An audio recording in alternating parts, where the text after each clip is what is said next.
Estamos a punto de iniciar.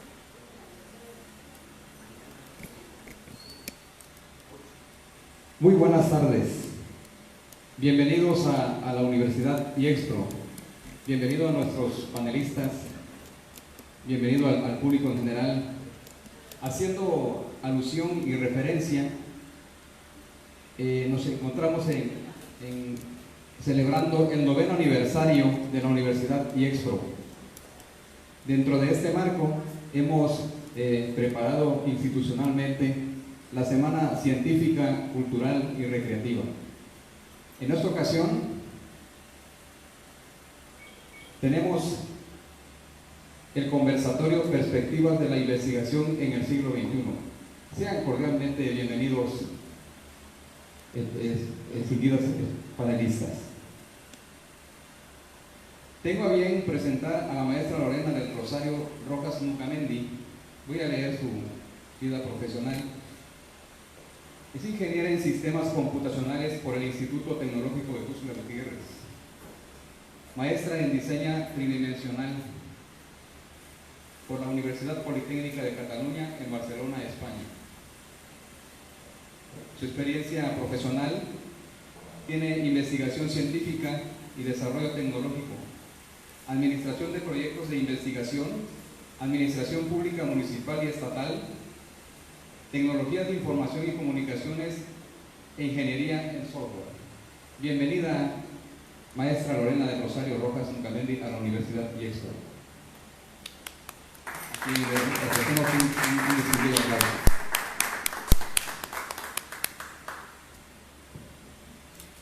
Así también nos acompaña el doctor Radamés de Jesús Guzmán García, de origen venezolano, nacido en Caracas, capital de la Universidad Simón Rodríguez.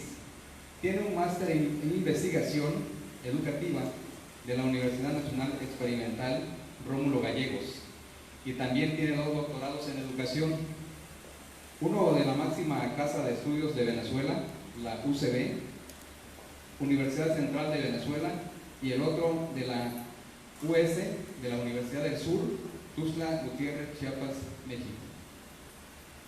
El doctor Guzmán García es un destacado investigador en el campo de la educación con más de 30 años de trayectoria.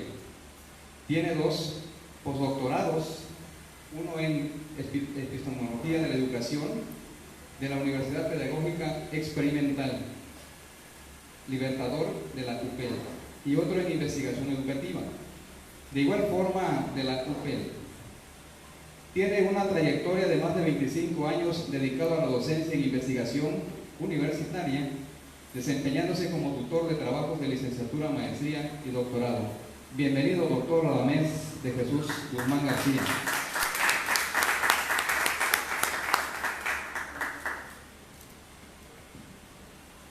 Así también tenemos la presencia del doctor Francisco Álvarez Flores.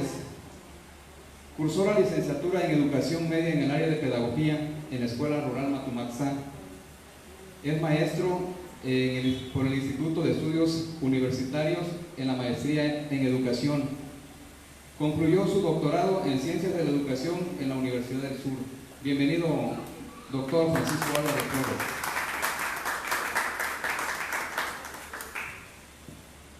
Y finalmente presentamos al doctor Francisco Sergio Díaz González. Cursó la licenciatura en Contaduría Pública en el Instituto de Estudios Superiores de Chiapas. Cursó el posgrado en la maestría en Impuestos en el Instituto de Estudios Superiores de Chiapas y cursó el posgrado en el doctorado en Educación en el Instituto de Estudios Profesionales y Excelencia Educativa, IEXPRO, su casa. Es investigador, docente investigador del Instituto de Estudios para el Desarrollo de Chiapas, SC, actualmente desarrollando una investigación denominada Revisión Historiográfica de la Educación Primaria en Tuxtla Gutiérrez, asesor de tesis a nivel maestrías y doctorados. Bienvenido, doctor Francisco Sergio González. Y pues iniciamos el conversatorio, ¿no? Y cedo los micrófonos a los panelistas para iniciar las actividades de esta tarde.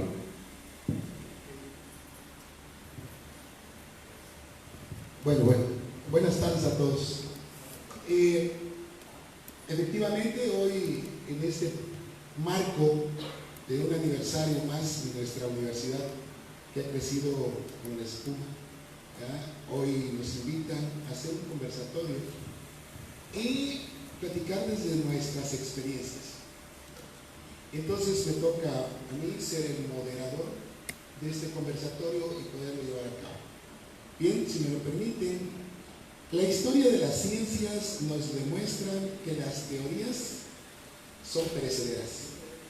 Con cada nueva verdad revelada, tenemos una mejor comprensión de la naturaleza y nuestras concepciones y nuestros puntos de vista se modifican.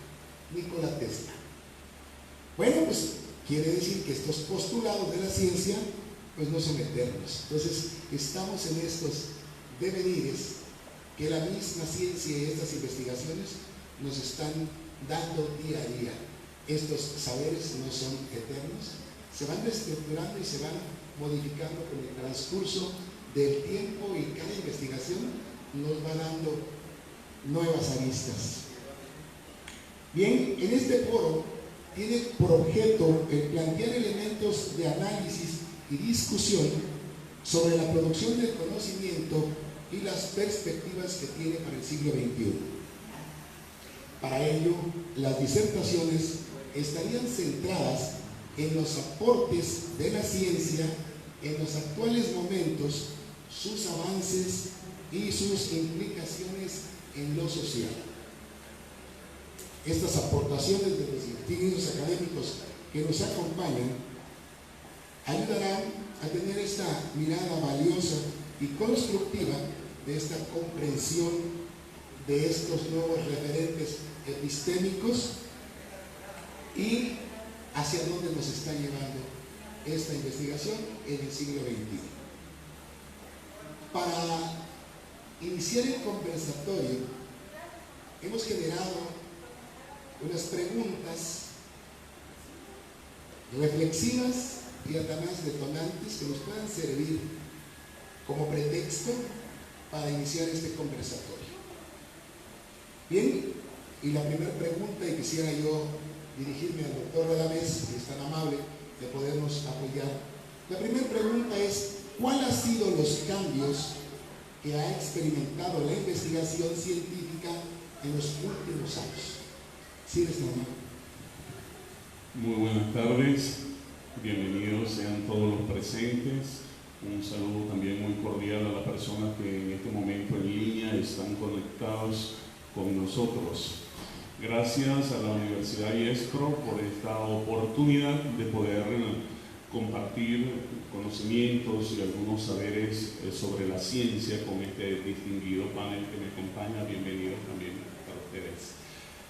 Bueno, la pregunta es muy interesante porque nos remite a muchas cosas, ¿no? En primer lugar, tenemos que estar conscientes que el siglo pasado nos impactó profundamente porque nos permitió hacer un redimensionar de nuestra forma de pensar, nuestra forma de razonar y hasta nuestra forma de valorar las cosas. Y esto trajo consigo pues la necesidad de repensar la ciencia en función de nuevos horizontes, de nuevas perspectivas y por supuesto de nuevos enfoques. Hoy por hoy sabemos que no podemos dar soluciones netamente políticas a problemas políticos, no podemos dar soluciones únicamente sociales a problemas sociales, ni tampoco podemos dar soluciones, por ejemplo, únicamente terapéuticas a problemas de la salud. Esto porque sencillamente los problemas no se resuelven en el ámbito en el cual surgen, ya que tienen una naturaleza rizomática, es decir, son de múltiples dimensiones y múltiples interacciones. Ese paradigma tradicional de la ciencia, el cual pues nos estuvo amaestrando por casi 3 siglos, y me estoy refiriendo al positivismo, fue fuertemente cuestionado en el siglo, a finales del siglo XIX por los psicólogos de la Gestalt, pero también fue cuestionado en el siglo XX, en sus comienzos, en su primera década, por los lingüistas, luego en la segunda década por los físicos, y ya en los años 30 hasta los años 60 aproximadamente, este paradigma se vio fuertemente cuestionado por los biólogos y los filósofos de la ciencia. Ahora bien, ¿cuál era el cuestionamiento? Pues todos ellos estaban en contra de esa racionalidad unidireccional, lineal, que pretendía ver un mundo desde una lógica matemática cartesiana y desde el empirismo, en donde existe incertidumbre, en donde existe incoherencias conceptuales y incongruencias lógicas. Entonces, como que la matemática no cabe dentro de lo que es el mundo real, y el empirismo no viene a dar respuesta a todas las situaciones del mundo real. Esa fórmula de variable independiente, variable dependiente dentro de una relación causal lineal también ha sido fuertemente objetada por los filósofos de la ciencia y por todos estos grandes epistemólogos. Hoy, que es precisamente la pregunta que usted dice, a la que usted se refiere, pues no es difícil ni se necesita ser un sabio para aproximarnos cuáles son las perspectivas de la ciencia en el siglo XXI, porque ya se está hablando de una cuarta y una quinta revolución industrial. En consecuencia, sencillamente, la ciencia se está aventurando por unos derroteros donde la tecnología es lo que está marcando la pauta y donde cada día va a colocar en menor espacio esa gran barrera, ese gran muro que se tiene entre el hombre y la máquina. En los actuales momentos, la biotecnología, la robótica, la inteligencia artificial están básicamente potencializando todo lo que son las capacidades humanas. Estamos entonces frente a grandes cambios, tal como se estuvo en el siglo XIX cuando se inventó la máquina de vapor en las fábricas. Y esos cambios van a impactar profundamente en nuestra sociedad y para ello tenemos que estar preparados. Pues no solamente la gente común se va a ver afectada, sino las organizaciones, las empresas, los administradores, etcétera, etcétera. Todos tenemos que entonces prepararnos para hacer frente a esa cuarta y a esa quinta revolución que está asignada por la nanotecnología. Hoy, dentro de las universidades, pues también se están dando cambios importantes en materia de investigación, pero quisiera pues que los compañeros también tuviesen oportunidad de compartir esta interesante pregunta. Muchísimas gracias, doctor Radamés. Bien, para seguir en la misma conversación sobre la misma pregunta, el doctor Radamés hacía muy acertadamente esta cuestión de que pues, este paradigma positivista no se mueve, ¿no?, sino se debilita. Y estamos entrando a estas nuevas maneras de poder ver a la ciencia, de poder entender estos nuevos conocimientos. Si quieres, mi querida doctora, participar, por favor. La pregunta sería la misma: ¿cuáles han sido los cambios que han experimentado la investigación científica en los últimos años? Por favor. Muy buenas tardes, muchas gracias por la invitación. Son temas muy interesantes que pocas veces se les da importancia, sobre todo en congresos o semanas de ciencia, que a final de cuentas estamos hablando de la ciencia y la tecnología, pero no se le da la importancia suficiente al tema de la formación del alumno. Un problema muy grande al que nos enfrentamos, sobre todo en América Latina, es que nosotros vemos a los investigadores, hablo de la sociedad en general, a los investigadores o a los científicos como alguien que está ya encerrado en un laboratorio, haciendo explotar cosas y demás, cuando todos nosotros somos investigadores natos. Y el error más grande que se comete es precisamente cortar esa forma que ya como niños traemos de descubrir y de inventar y de querer conocer nuestro entorno.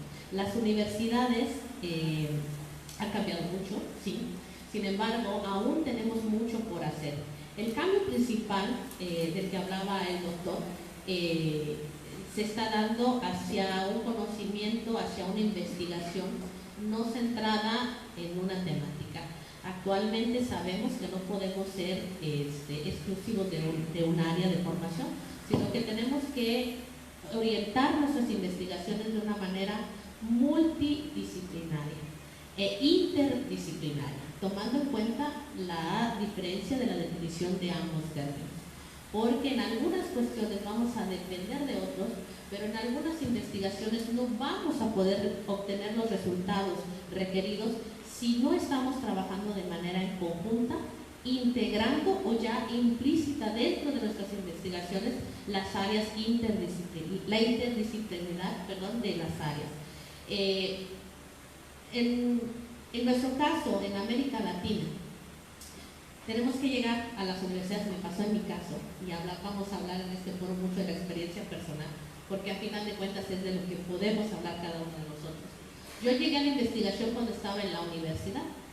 Sin embargo, si nos referimos a los términos a nivel internacional que marcan lo que es la ciencia joven, el ESIA-FLAT, que es la Asociación Mundial de Ciencia Joven, nos habla de que los investigadores jóvenes son considerados de 3 a 29 años. Yo a los 3 años no tenía la menor idea de lo que estaba haciendo. Sin embargo, a nivel mundial existen jóvenes de 3 años que están ya teniendo investigaciones formalizadas. Esto depende de los docentes. Entonces, esa idea errónea de que cuando lleguemos a la investigación, a la universidad vamos a hacer investigación, es una de las partes que está cambiando ya. En nuestro presente vemos investigación a muchos niveles, incluso en preescolar, que es donde deben hacer realmente la formación del alumno como investigador. Yo llevo 21 años en investigación, pero si hubiera empezado a los 3, llevaría más de 35 años investigando. Entonces, creo que también es una responsabilidad de los que estamos en este mundo de la ciencia y la tecnología, de impulsar, no solamente cuando somos docentes, sino la responsabilidad está dentro de nosotros, padres, hermanos, tíos, vecinos, que tenemos conocimiento sobre ciertas áreas y podemos ser agentes de cambio para hacer la apropiación social del conocimiento, impulsar el desarrollo de la investigación científica y el desarrollo tecnológico a cualquier área. Creo que el principal cambio que se está realizando en este siglo es precisamente eso: ver no solamente a un científico doctor que ha cursado muchísimas áreas de diferentes niveles educativos, sino que todos somos investigadores en potencia y a cualquier edad podemos generar grandes proyectos de impulso. Un ejemplo que no quiero dejar de mencionar rápidamente es una niña chiapaneca que muchos de nosotros tal vez ya conozcamos, Xochitl, es una niña de San Cristóbal, que hace 2 años o sus 8 años hizo un calentador solar con cosas de reciclaje. Alguien lo ve como algo muy simple, pero ¿quién de nosotros ha hecho un calentador solar para su hogar a bajo costo? Ella lo hizo a los 8 años, obviamente con la guía de los padres, que fueron los que fomentaron este desarrollo tecnológico de la niña. Y hoy precisamente leía la noticia que, el año pasado Xochitl estuvo considerada dentro de las 100 mujeres más influyentes de nuestro país. Repito, ¿quién de nosotras ha estado dentro de esa lista? Esta es una niña de 8 años, ahora ya tiene 10 años Xochitl, pero a los 8 años realizó su primera investigación y el día de hoy les decía, leí la nota donde la revista Time la considera dentro de los 7 investigadores jóvenes más influyentes del mundo. Una niña de San Cristóbal que a sus 8 años pudo tener una visión distinta por este cambio que se está dando en cómo vemos nosotros el desarrollo científico, la investigación científica y el desarrollo tecnológico. Muchísimas gracias. Sería otra visión de ver que hay que empezar temprano investigando, ya decía la doctora, pues somos investigadores natos, ¿no? Cada vez estamos preguntando el porqué de las cosas. Pero bien, a veces en algún momento de nuestra carrera se nos va acabando esta curiosidad. Doctor Francisco, pues, por favor, si eres tan amable, sería la misma cuestión. ¿Cuáles han sido los cambios que ha experimentado la investigación científica en los últimos años? Qué hermoso sería que todos transitáramos los caminos de la investigación. Pero hay algo, sin que alguien nos dijera, así no es. Tener a alguien a nuestro lado para impulsarnos y continuar adelante, y descubriríamos tantas cosas. La pregunta es, ¿qué cambios han habido? Muchísimos cambios. Aquí lo único que tendríamos que hacer es bajar hacia donde es necesaria la investigación. Porque una investigación que genera conocimiento, este conocimiento no tiene sentido si no beneficia a la vida, y a la vida de los ciudadanos en general, que nos incluye a todos. Los grandes descubrimientos, los grandes pasos que se han dado en la ciencia, se han quedado en una élite. Y es difícil poder alcanzar, es difícil poder llegar en las universidades, donde se debe generar conocimiento, donde se debe trabajar mucho la cuestión de la investigación, pues poco se ha hecho. Si se hace es por el interés de pasar una materia, pero no hay el espíritu de crear. Platicaba yo hace unos días con un catedrático de aquí y le decía, las universidades deberían ser semilleros de investigadores, conocedores de la investigación, y no es tan difícil. Ya los pusieron los compañeros que hoy me acompañan, que hoy están con nosotros exponiendo su conocimiento acerca del conocimiento, válgase la redundancia, de la investigación. No sería tan difícil si no hubiese personas que nos dijeran, no es así. La investigación, efectivamente, cuando decimos ha habido mucho avance tecnológico, muchísimo. Lo que pasa al otro lado del mundo de inmediato nosotros lo estamos viendo. Eso es hermoso, ¿no? Estamos interconectados con el mundo. Son los avances, pero esos avances se han quedado también en élites. No lo puede disfrutar la ciudadanía. Alguien también exponía que pensamos que el investigador es aquel inalcanzable, ¿no? Que hasta alitas tiene y vuela, y qué genio. Todos podemos ser investigadores, todos, sin excepción. Que requerimos ayudas y apoyos, eso sí es cierto, ¿no? Pero también la investigación tiene una parte, y a mí me gustó mucho Tomado de Morín, la antropoética. Si la investigación no está desde el punto de vista de la ética y basada en la vida del hombre, tampoco tiene sentido. Tenemos que hacer investigación para la vida del hombre, y todo lo que se hace debe estar relacionado con la vida del hombre. El respeto hacia la vida es importante.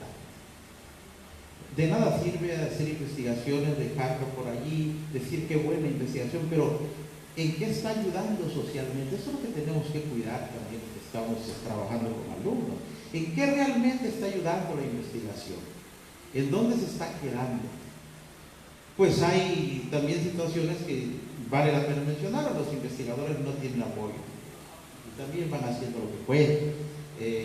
Las misiones también son coartadas cuando tampoco hay apoyos, y los estudiantes menos. Pero sí sería muy interesante que empezáramos a generar conocimientos a partir de las investigaciones. Esto, el trabajo de Morín, es importantísimo tomarlo en cuenta, porque rescatamos ahí que efectivamente las investigaciones han estado muy separadas de la vida del hombre. Y la investigación es el hombre, se investiga al hombre, es del hombre y él genera eso. Entonces todo debe versar en función a la vida del hombre. Han habido muchísimos avances, pero el problema también es que hemos sido muy instrumentalistas en la cuestión de la investigación. Hasta cuando damos una clase, le damos más importancia a la cuestión técnica, instrumental, que la generación de un conocimiento más humano. Hablo yo mucho de humanismo porque yo estoy muy apegado en esa línea de la investigación humana, en la recreación de la cuestión humana, y creo que la investigación debe estar apegada a la defensa de la vida, yo recuerdo mucho a Morín en Los 7 Saberes, cuando dice: cuando tiras una basura al planeta, te lo tiras a ti mismo. Y ese es un acto de conciencia que también había que, no necesitamos tanto, sino mandar a los muchachos a leer, a investigar y hacer un trabajo, vamos a llamarle, muy ordenado, para ir descubriendo ¿qué será? Modelos que nos permitan vivir mejor, porque se trata de eso. de investigar, generar conocimientos, hacer cosas que nos permitan vivir mejor todos, incluyo todos, el planeta mismo, ¿no? Hay mucho que hacer.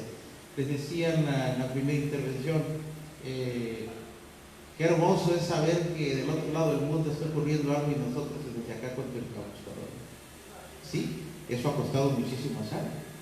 Muchos queremos llegar a eso, tampoco se puede. Pero se ha generado muchísimo conocimiento que no ha llegado, no ha bajado. Y es lo que tenemos que hacer, darle la oportunidad a los muchachos, a los aspirantes a investigar, a que conozcan, a que sepan y desvelar, quitar ese velo que les hace pensar cómo yo investigador no puede ser, ¿no?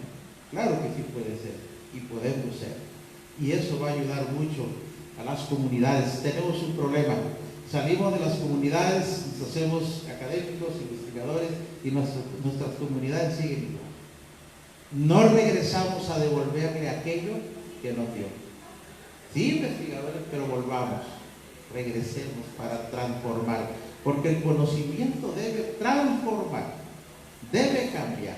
Si no logra eso, ningún sentido tiene buscar conocimiento, porque no se trata de generar conocimiento, sino también usar ese conocimiento, que tanta falta nos está haciendo, ¿no? Alguien hablaba aquí de vidas comunes, por ejemplo, lo que descubre esta niña, ¿no? El calentador de agua. Qué bueno sería que los chavos investigaran una forma para purificar el agua. Tantas comunidades se mueren de diarrea, de enfermedades infecciosas, porque dicen no hay agua potable.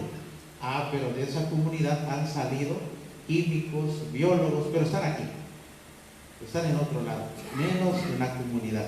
Creo que avances han habido mucho en la ciencia, muchísimo, y es hermoso, pero tenemos que transitar con ellos, caminar con esos avances y bajar esos conocimientos. Gracias. Hablo así porque yo soy maestro de educación primaria y yo veo lo que pasa ahí. Y bueno, gracias, señor. Muchísimas gracias, doctor Francisco. Sí, en este pensamiento de morir, somos seres planetarios. Esa es una de las aportaciones. Bien, sí. Ok. Perfecto. Adelante, antes de pasar a la segunda pregunta. Es bien interesante la posición que resalta los valores humanos ante que otros valores. Una concepción antropoética de la ciencia, pues, tiene que llevarnos a revisarnos a todos y a cada uno de nosotros, porque en esta compleja situación no podemos culpabilizar a un sector. Creo que todos somos corresponsables. ¿Por qué digo esto? Porque una de las cosas que debemos revisar es el tipo de educación que tenemos. Realmente tenemos una educación, como decía Paulo Freire, liberadora de las potencialidades, o seguimos entrampados en una educación que quiere que sus estudiantes hagan lo que ya otros hicieron o que repitan los intereses del Banco Mundial. Mientras tengamos ese tipo de educación y nos estemos prestando, que es lo peor, para ese tipo de educación, pues no habrá un joven que le guste la investigación, ni que esté pendiente de estos procesos. Bueno, y prueba de ello tenemos la actividad de hoy. Fíjense que los grandes ausentes son precisamente los estudiantes. Hay más personal administrativo y los alumnos de mi cátedra, porque circunstancialmente estamos acá, pero los estudiantes son los que faltan. Entonces, hay que revisar lo que estamos haciendo en materia de educación. Porque es verdad lo que dice el colega, la investigación ha avanzado muchísimo, pero no ha podido solucionar ni la pobreza, ni el desempleo, ni la miseria, ni el hambre, y ahora tenemos a cuesta el terrible miedo fantasma del bioterrorismo. Fíjense lo que está pasando en China. Y como usted lo decía, nosotros estamos de contempladores y quizás a nadie le preocupa, bueno, porque eso es allá con los chinos. Pero casi todo un país, uno de los países más poblados del mundo, está en cuarentena. Y eso no es una cuestión de alegrarnos ni de que pase desapercibido. Es una cuestión humana, profundamente humana, y nosotros no estamos exentos de que nos pueda pasar en un momento determinado algo como eso. Entonces, es necesario trabajar los cimientos, y los cimientos es la educación. Necesitamos una educación más centrada en valores, una educación más centrada en procesos de conciencia, de toma de conciencia, y no tanto en dar contenidos y más contenido, que en eso nos están ganando las máquinas y hay que reconocerlo. Estamos en el ciclo de la tecnología, señores. ¿Por qué entonces el docente o el educador se va a centrar nada más que en dar contenidos? No, tenemos que trascender eso, ir hacia lo que es generación de procesos metacognitivos, creativos, valores. En eso es lo que tenemos que centrarnos como educadores y revisar nuestros procesos educativos. Correcto. Bueno, voy a permitirme pasar a la siguiente pregunta. ¿Existen diferencias sustanciales en la organización y producción del conocimiento, el paradigma tradicional y esta nueva manera de hacer ciencia? Si quieren, guardamos el mismo rol. ¿Ya? Doctor Adamés, por favor. Bueno, me van a disculpar, pero yo voy a hablar desde las ciencias sociales, las ciencias humanas, que es donde yo me desenvuelvo como investigador. No pudiera hablar mucho de las ciencias naturales porque no es mi fuerte. En el campo de las ciencias sociales, la organización y la forma de producción del conocimiento es diametralmente opuesta en los actuales momentos al paradigma tradicional, a lo que nos había acostumbrado el paradigma tradicional. ¿Por qué? Porque una de las cosas fundamentales es una sola persona. O sea, ese mito de que es un investigador generando conocimiento, tenemos que acabar con él. En los actuales momentos, las investigaciones que generan impacto y las que están siendo tomadas en cuenta por los organismos financieros son las investigaciones, como yo anteriormente le decía a la colega, multidisciplinaria y transdisciplinaria. Es decir, señores, necesitamos unirnos, dejar los egos a un lado y unirnos como ciudadanos preocupados por los problemas que nos aquejan y dando respuesta, no siendo parte del problema, sino dando respuesta a los problemas a través de la investigación. Entonces, qué interesante que ante un mismo fenómeno se reúnan el psicólogo, el sociólogo, el historiador, el educador, enriquecen más el proyecto de investigación y las propuestas son mucho más impactantes. Esa es, en primer lugar, una de las cuestiones que yo citaría como un cambio que se aleja del paradigma tradicional. Lo otro tiene que ver con esa concepción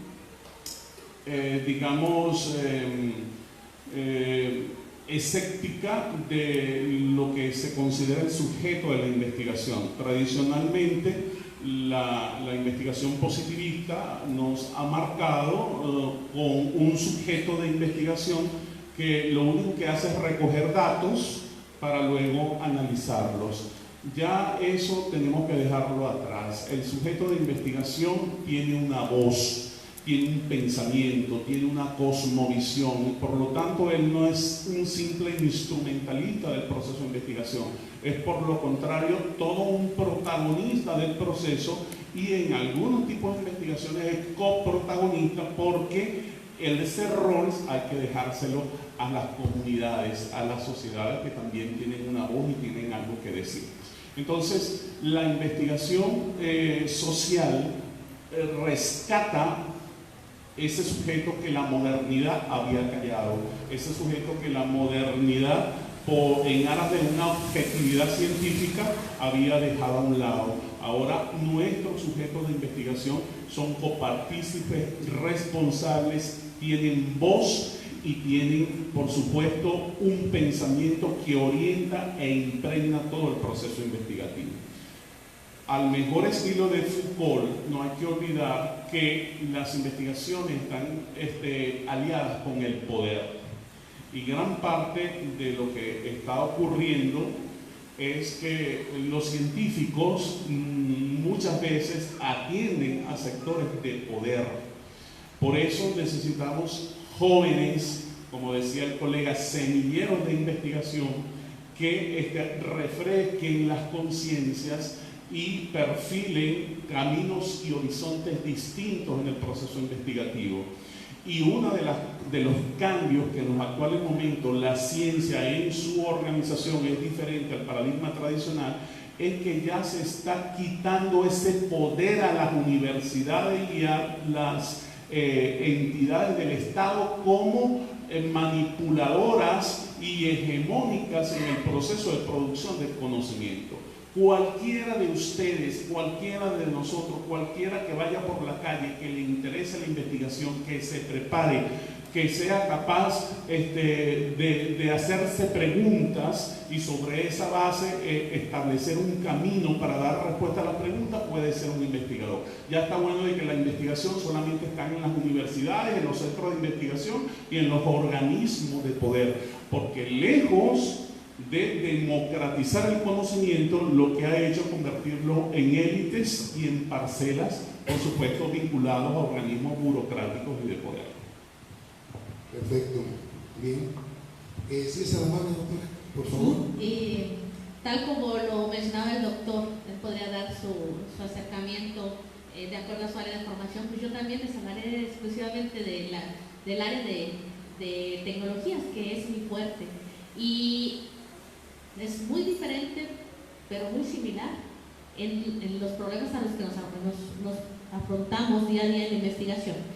Y una de las diferencias principales, como bien lo mencionaba el doctor, es que se pensaba tradicionalmente que en la educación superior estaba la investigación y era exclusivo de los grandes doctores y maestros en todas las épocas. Sí, estoy muy de acuerdo con lo que mencionaba, se está dando ese cambio, ya no es de élites, ya todos podemos ser investigadores, sin embargo, tenemos que trabajar muchísimo aún, y yo creo que el mayor cambio no es el que ya se dio, sino el que se está por dar a corto y mediano plazo. ¿Por qué? Muchos de nosotros investigadores que no pertenecemos a universidades públicas y aún hayamos escrito artículos científicos, publicado libros, hemos hecho investigaciones, no podemos pertenecer al Sistema Nacional de Investigación, el SNI, no porque no tengamos la calidad de los que pertenecen, simplemente porque una política pública marca que tienes que ser profesor de una universidad pública o pertenecer a un centro de investigación público para poder ser parte del SNI. Entonces, esta es una aberración, porque la investigación principal, y no solamente en México, sino en todo el mundo, no se da en las universidades. Paradójicamente, hace aproximadamente 20 años, CONACYT, que es el Consejo Nacional de Ciencia y Tecnología en México, hizo una investigación para saber dónde se hacía la mayor producción científica y tecnológica en nuestro país. Entonces decían los centros de investigación, las universidades públicas, ellos se llevan el recurso, ellos son los que están generando esta investigación. No fue así. Las universidades privadas también tenían una posición ya bastante de peso, pero la investigación principal en nuestro país se da en la industria. Entonces es ahí donde viene la importancia de que nosotros hagamos una sinergia de trabajo como universidades con la aplicación real de nuestras investigaciones. Volvemos al mismo tema. Hay que trabajar, como lo mencionaba el doctor, de nosotros hacia nosotros como seres humanos. CONACYT también marca una definición que a mí se me hizo muy interesante cuando empecé a saber cómo funcionaban los mecanismos de este consejo, y menciona CONACYT porque es nuestro rector en México y es nuestro punto de referencia.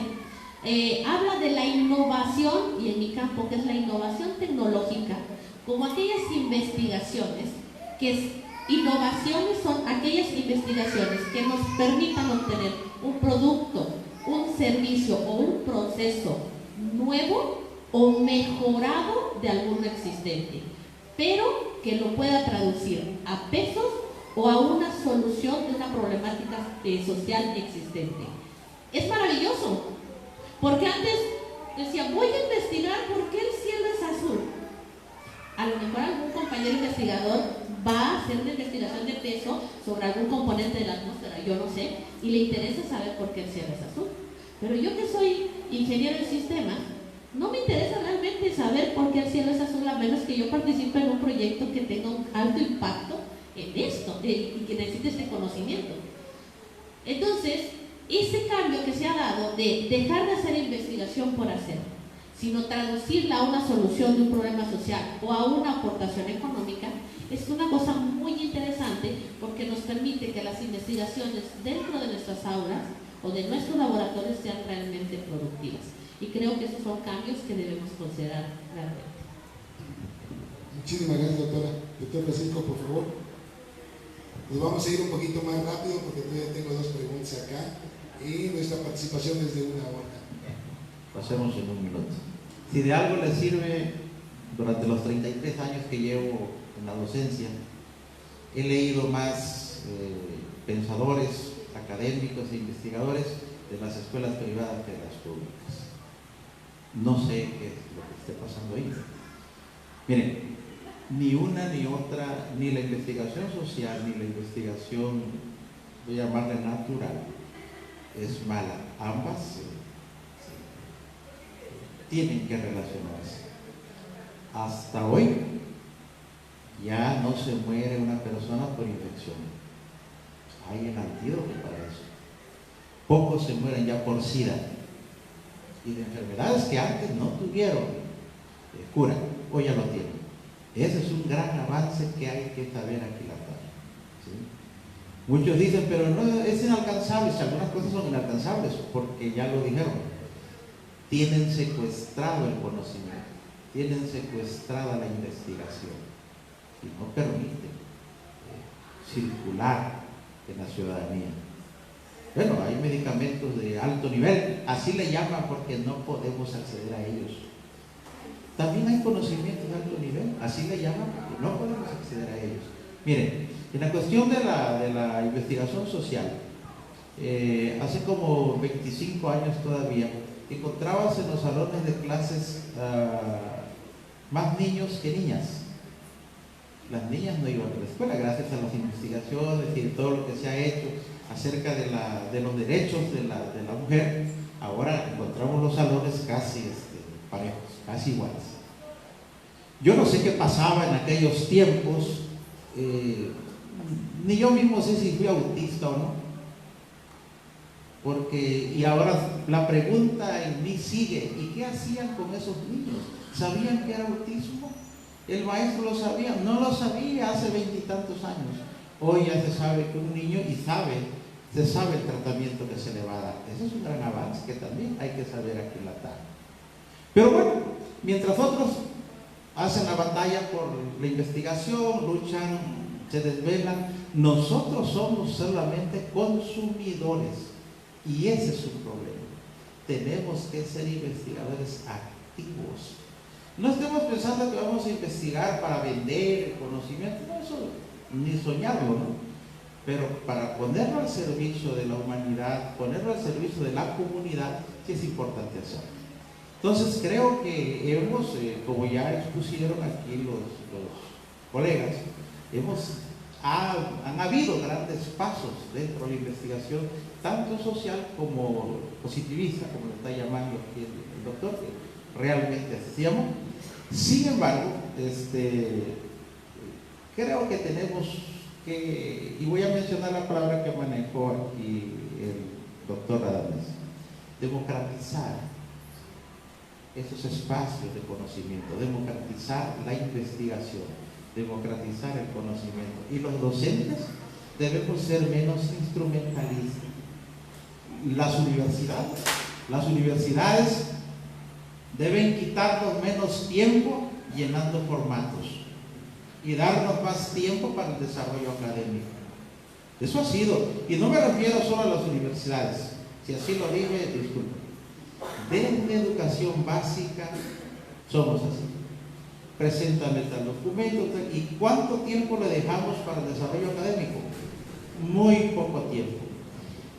Y la autoridad, yo soy autoridad en mi escuela, soy director técnico de una escuela de 800 niños, me desgasto el tiempo revisando planeación, revisando material, y ahí se me ve el tiempo. La orientación pedagógica se queda por un lado, ya no existe. Y el maestro también pierde tanto tiempo preocupado porque va a llevarme su planeación, otro instrumento que se me antoja pedir porque así también me lo exijo. Y entonces dices, ¿cuánto tiempo dedica a la sensibilización de los alumnos, a platicar con ellos sobre la vida? No hay tiempo. Creo que tenemos también que desburocratizar las escuelas. Tenemos que humanizar las escuelas. Tenemos que democratizar las escuelas. Tenemos que caminar a partir de paradigmas que ayuden humanamente a los alumnos. Somos muy democráticos porque estamos en contra del gobierno, pero en los salones somos represores. Es una gran contradicción. Y cuidado porque esas contradicciones a veces hasta biológicas se vuelven. Bueno, pues yo lo dejaré hasta aquí. Muchísimas gracias, doctor. Bueno, ya faltan 7 minutos para terminar, entonces me voy a ir a la última pregunta. Por ahí está metiendo. Preguntaría por último, ¿por qué creen ustedes que a los estudiantes les da miedo el solo escuchar la palabra tesis? Es si quisiera yo ya más vivencial, porque igual incluso aquí hay unos compañeros que dicen, van a hacer tesis. Uy, es algo así medio espeluznante, ¿no? El poder escuchar esta palabra. Si eres tan amable, doctor Francisco. Sí, por favor, doctor. Bueno, es una pregunta importantísima que también tiene que quitar los mitos. Son mitos. Nosotros, los docentes, decimos mitos que espantan, que asustan, que mantiene al alumno, al tesista, al practicante, al iniciador de investigación, lo mantiene en un estado de emociones diversas, encontradas. Porque mírame, yo hice tesis y se lo plantea de tal forma que es inalcanzable. ¿Y de cuántas hojas mi tesis? Creo que si yo lo hice de 150, tú la vas a hacer de 300 para que veas lo que cuesta, ¿no? En 20 cuartillas, 25 cuartillas se plantea un trabajo.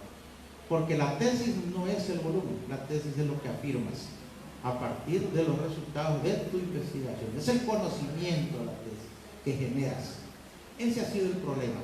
Actitud del asesor, actitud del docente. Ese es el problema.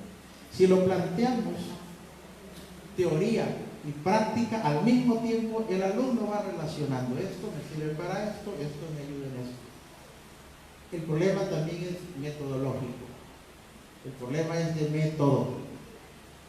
Lo planteamos como así, como el misterio, como aquello que si no lo haces también ya te acabaste, ¿no? Yo creo que tenemos que cambiar los lenguajes también. No ser agresivos con los lenguajes. Eso también, darle confianza a los muchachos, ¿no? Con esto quiero decir caer en el liberalismo, la libertad de que el libertinaje de que hagan lo que quieran. Hay que orientar, hay que saber orientar, ser rigurosos, pero no represivos. Que es una gran diferencia que tenemos que ver. Rigurosos, pero no represivos. Y harán los muchachos trabajos que hasta nos van a asombrar lo que son capaces de hacer.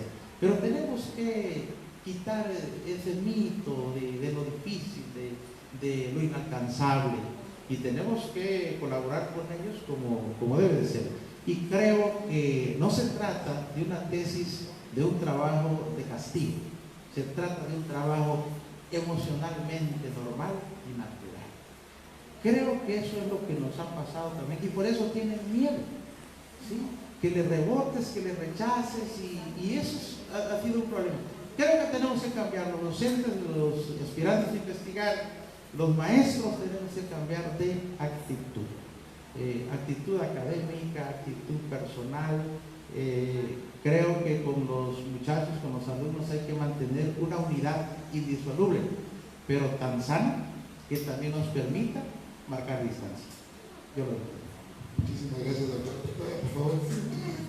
Pues concluyendo, yo sé que siempre cuando se hablan de estos temas metemos en conflicto a las personas que organizan, porque además de ser personas que estamos acá que nos gusta mucho hablar, estamos hablando de un tema que nos apasiona y que vivimos día a día. Y podríamos hablar por horas, yo creo, y nosotros seguiríamos con gusto hablando de este tema. Concluyendo, creo que este miedo que tenemos cuando nos dicen tesis, examen profesional, es porque lo hemos visto durante años como una meta inalcanzable para muchos y lo vemos como un proceso de evaluación del conocimiento que has adquirido durante todo este proceso educativo. A final de cuentas, yo creo, y lo traduciría a mis palabras pobres, que yo, como les digo, la información es más técnica que los doctores, es porque tenemos miedo a expresar lo que realmente sabemos. Y todos nosotros somos ignorantes en muchas cosas, pero somos expertos en otras. Y el problema es que a veces cuando elegimos nuestros temas de tesis, elegimos temas pero tan desconocidos para nosotros, que es donde nos complicamos. Si yo soy muy buena contadora y estoy haciendo una tesis de contabilidad, pues voy a poner a hacer un tema, y estoy haciendo un doctorado, un tema relacionado con ingeniería electrónica, y que realmente encontramos eso, es que yo no sé de este tema, escoge un tema simple. En todos los temas, por más simples que parezcan, hay cosas que investigar, hay cosas que plasmar y hay cosas que divulgar, porque la divulgación científica también es un área importante que hemos dejado atrás. Podríamos hablar de mil cosas. Yo a lo que los invito es a que no esperemos este tipo de paneles, reunámonos más, platiquemos más, hagamos más investigación. Lo hacemos día a día y no nos damos cuenta a veces. No le tengamos miedo a cuestiones como tesis porque no entendemos lo que significan, sino mejor enfrentemos a esos términos y veamos qué realmente se está pidiendo de nosotros e impulsemos como sociedad políticas públicas para que la investigación, la ciencia, la tecnología tengan el lugar que deben tener. No dando menos dinero para la investigación vamos a ahorrar. No vamos a tener un gasto cuando invertimos en investigación. Al contrario, estamos invirtiendo para dar soluciones reales a problemáticas reales de nuestra sociedad. Y ojalá que se puedan dar más espacios como estos para seguir hablando del tema. Muchas gracias. Gracias, doctora, muy amable. Doctora Danés, por favor. Bien, yo no quisiera herir susceptibilidad con lo que voy a decir, pero tampoco quiero invisibilizar algunas cosas. En primer lugar, el miedo es inseguridad. Cuando alguien tiene miedo es porque tiene inseguridad en relación a algo. En el caso de la palabra tesis y todo lo que implica la inseguridad, la creamos nosotros los docentes. Lamentablemente no hay otra posibilidad. ¿Por qué digo esto? Porque los docentes y sobre todo los que se hacen llamar metodólogos se han vuelto en verdugos de la metodología. No son orientadores, no son facilitadores ni mediadores de un proceso, sino verdugos de la metodología de la investigación. Hacen terrorismo académico con esto de la metodología, imponiendo manuales, recetas y hasta paradigmas que no están vinculados a la ciencia. Pero también las universidades tienen una gran responsabilidad en esto. ¿Por qué? Porque no puede estar frente a una cátedra de investigación alguien que no esté formado en investigación. No puede estar en una cátedra de investigación, llámese metodología, seminario, como ustedes quieren llamarle, alguien que nunca investiga, que se llama investigador, pero tú le preguntas qué investigaciones tiene y no tiene ninguna, la que hizo cuando se graduó. Entonces, señores, hay que ser menos elegante y decir las cosas como son. Todos estamos cometiendo errores en este sentido y quien la está pagando son nuestros estudiantes. Ese miedo no es gratuito, ese miedo está dado por un clima creado por nosotros mismos. Muchas gracias. Muchísimas gracias. Bueno, pues a nombre de nuestra universidad, darles las gracias a ustedes. Hemos concluido, nos hemos pasado 2 minutos, pero los tengan en consideración. Hubiéramos necesitado más tiempo, ¿verdad? Creo que se quedaron muchas cositas por conversar por acá más. 2 horas más, miren. Bueno, bien, pues muchísimas gracias.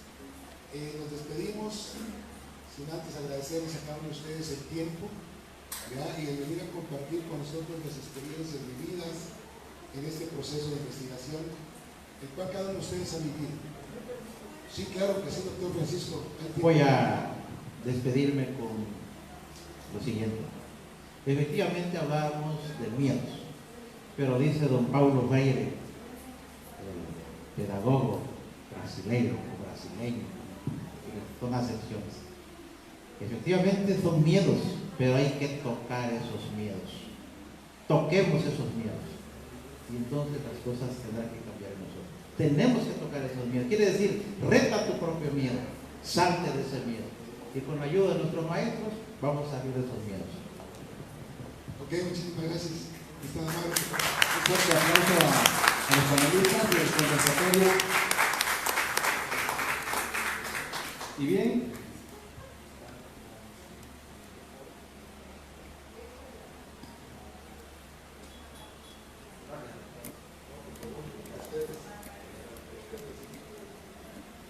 en nombre de los directivos de la Universidad IEXPRO, agradece y los felicita por tan noble participación. De veras que me jacto de decir que qué rica y productiva ha sido esta tarde. Hacer ciencia, y a pesar de la ciencia, y vamos a seguir haciendo ciencia. Y tan es así de que pues obviamente honor a quien honor merece, ¿no? Pasamos a la parte bonita de este momento.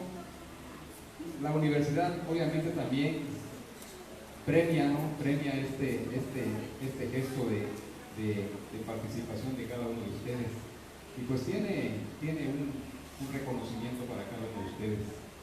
Me gustaría que se pusieran de pie, ¿no? Y les den un fuerte aplauso, por favor, apreciado público, si bien se lo merecen.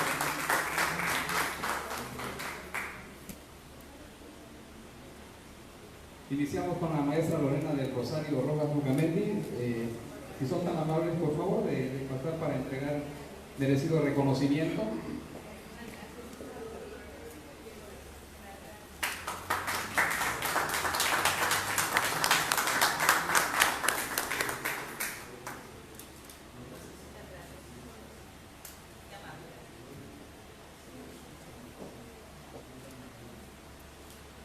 De igual forma, al doctor Radamés de Jesús Guzmán García.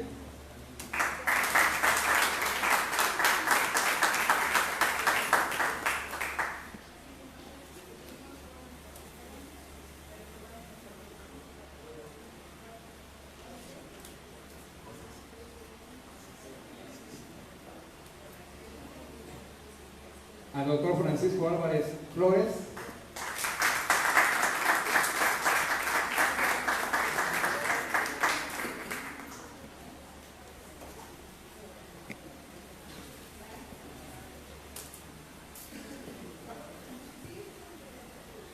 Y finalmente al doctor Francisco Sergio Díaz González, que fue nuestro moderador. Enhorabuena, doctor.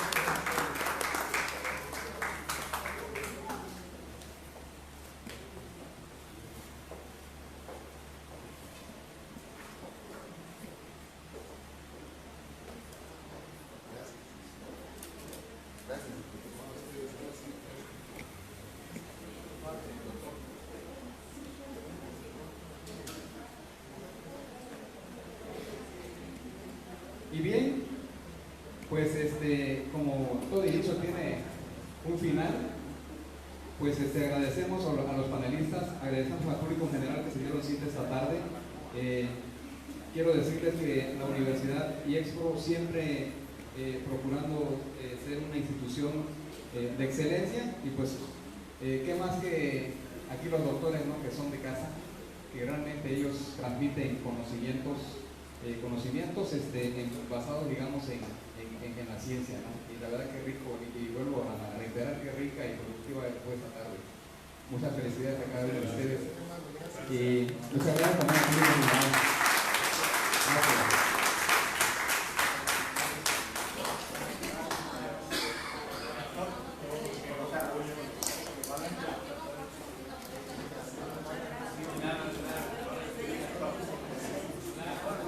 Los voy a entrevistar. Bueno, les voy a hacer. ¿Mande? Sí, sí. Manuel.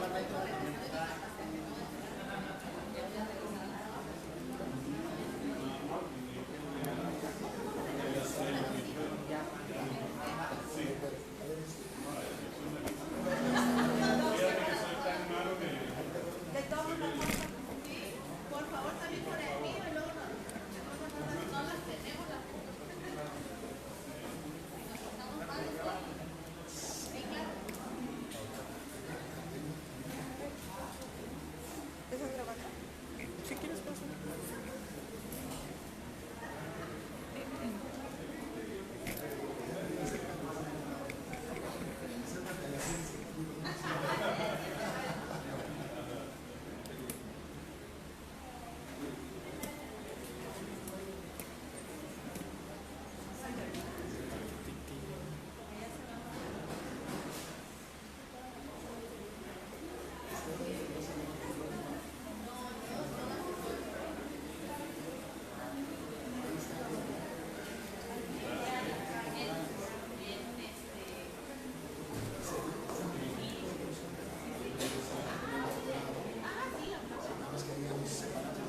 Buenas tardes, doctores. ¿Algún mensaje que quieran dar para nuestros seguidores en Facebook? Sí, adelante. Están ahí en Facebook ahorita. Estamos en vivo. Bueno, creo que todos debemos ser parte de la producción de conocimiento a través de las investigaciones, y creo que lo que ha hecho falta en la sociedad, hacia las propias familias, es saber, conocer. En estos tiempos, hasta para la familia, para ser padre de familia, hermanos, tíos, sobrinos, lo que sea, tenemos que tener conocimiento, debemos de saber, porque dirigir, orientar una escuela es como dirigir y orientar una familia. El conocimiento es importantísimo. ¿Y qué más? Es un conocimiento desde la ciencia, desde la tecnología, desde los saberes, que es lo que está haciendo mucha parte de la sociedad. Muchas gracias, doctor. Doctora. Citando al doctor Crescencio Barrio, uno de los artículos que él publicó, hablando precisamente de ciencia y sociedad, es de vital importancia la apropiación social del conocimiento, y todos nosotros somos medios para poder hacer que nuestra sociedad realmente tenga mayor conocimiento de las aportaciones científicas, los desarrollos tecnológicos que se están realizando en nuestros tiempos. Sin embargo, una de las cosas que yo siempre he impulsado, y es a donde me he dedicado durante más de 20 años, es a impulsar la ciencia joven. La invitación es no solamente a los que están estudiando, que sé que son quienes están viéndonos ahorita son estudiantes de algún posgrado.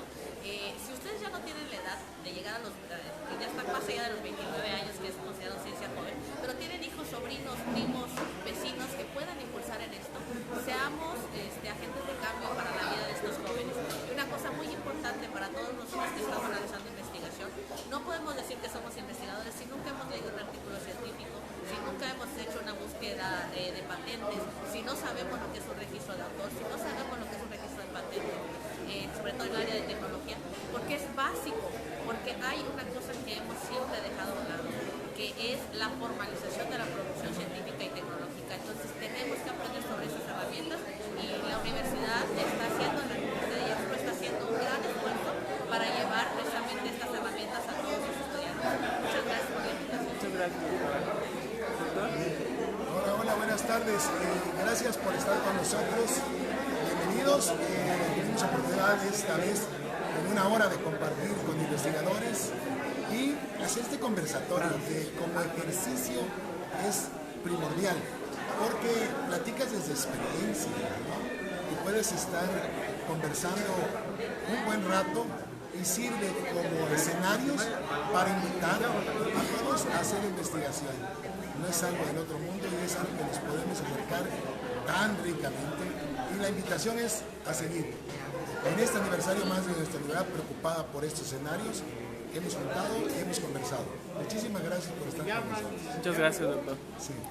Doctor, buenas tardes. Hola, buenas tardes. Un saludo muy cordial a todos ustedes que nos ven a través de este medio. Quiero felicitar al IESPRO por estos espacios que está generando en aras de difundir pues, el quehacer científico.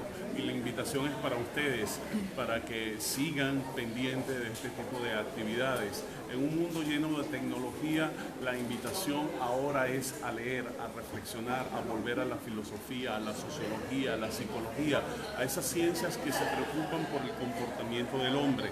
Recuerden, el mundo va avanzando y nosotros avanzamos con él. Gracias.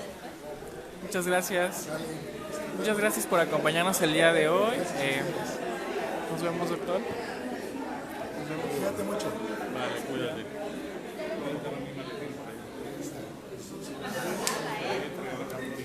Y terminamos el día de hoy en esta transmisión. Quédense con nosotros para más adelante con la siguiente actividad.